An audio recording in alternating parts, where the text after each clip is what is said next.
Okay, હવે development prenatal and postnatal growth of mandible જોઈએ તો મેન્ડિબલ સૌથી પહેલાં largest and strongest bone of the face and mastication speech અને રેસ્પાયરેશનમાં એસેન્શિયલ રોલ પ્લે કરે છે.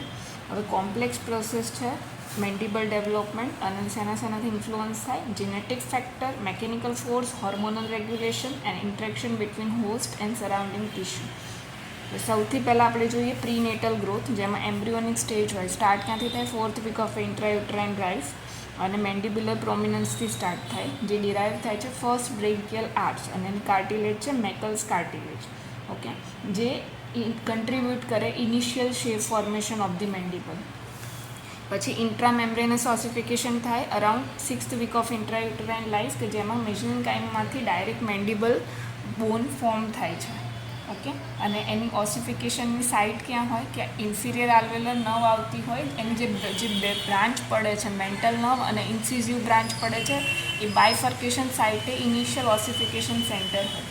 ઓકે, એના પછી ફિટલ ડેવલપમેન્ટ જે 10th વીકે સ્ટાર્ટ થાય અને મોર ડિફાઇન્ડ શેપ ફોર્મ કરે અને મેન્ડિબલ ગ્રો થાય at the site of developing condylar and coronoid process. અને કોન્ડાઇલર પ્રોસેસ જે મેજર કમ્પોનન્ટ છે એનું મેઇન ફંક્શન શું છે કે ટેમ્પોરલ બોન સાથે TMJમાં આર્ટિક્યુલેટ થાય. ઓકે, એના પછી 12 to 16 વીક એટલે અરાઉન્ડ 4th મંથ મેન્ડિબ્યુલર સિમ્ફાઇસિસ ફોર્મ થાય, વેર 2 halves of the mandible meet and begins to ossify and fuse into a single bone to the 1 year of age. એટલે ટૂંકમાં 4 મંથથી ચાલુ થાય અને 1 વર્ષ સુધીમાં પૂરેપૂરું મેન્ડિબલનું બોડી ડેવલપ થઈ જશે. ઓકે, હવે જોઈએ પોસ્ટનેટલ ગ્રોથ. પોસ્ટનેટલ ગ્રોથમાં જોઈએ તો મેઇન 2 થિયરી હોય, એક રીમોડલિંગવાળી અને એક ડિસ્પ્લેસમેન્ટવાળી. રીમોડલિંગમાં શું બોન ડિપોઝિશન અને રિઝોર્પ્શન થાય એટલે મેન્ડિબલ એનો શેપ રિફાઇન કરે. ઓકે, અને ડિસ્પ્લેસમેન્ટમાં કેવું હોય કે આખી બોડી જેમ જેમ ગ્રોથ થતી જાય એમ ડિસ્પ્લેસ થાય એન્ટિરિયર, ડાઉનવર્ડ અને ફોરવર્ડ. ઓકે, હવે પોસ્ટનેટલ ગ્રોથમાં મેઇનલી એની સમરી જોઈએ ને તો સૌથી પહેલાં બોડીની વાત કરીએ. ટૂંકમાં મેઇનલી પોસ્ટનેટલ ગ્રોથમાં છે ને એક્સપાન્ડિંગ વી પ્રિન્સિપલ હોય. એનો મતલબ એ કે બોડીમાં એન્ટિરિયર જે રેમસ હોય એ રેમસમાં એન્ટિરિયર જે સાઈડ હોય એ સાઈડ છે ને બોન રિઝોર્બ થતું જશે અને એની પોસ્ટિરિયર બોર્ડર ઉપર બોન ડિપોઝિટ થતું જશે. એટલે એની લેન્થ, આર્ચની લેન્થ ઇન્ક્રીઝ થતી જશે, જેથી તેની ઉપર મોલાર માટે સ્પેસ બનતી જાય. ઓકે, બીજું અને સાયમલ્ટેનિયસલી વિડ્થ બી ઇન્ક્રીઝ થતી જશે આર્ચની.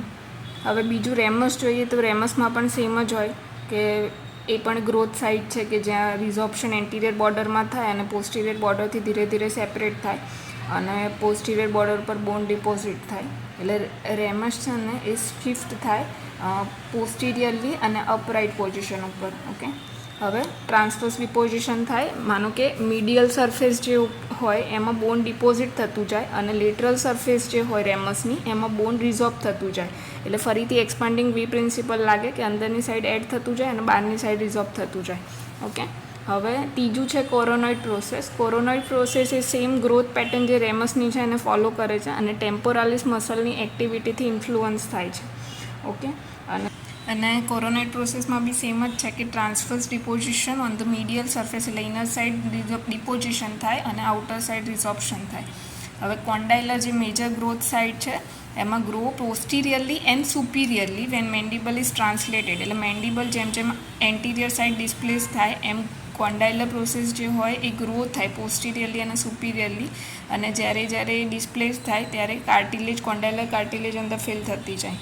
ઓકે, હવે એનું જે નેક હોય એમાં એન્ટિરિયર અને પોસ્ટિરિયર બંને સાઈડ રિઝોર્પ્શન થાય એટલે એ ફ્લેટ થતું જાય ધીરે ધીરે.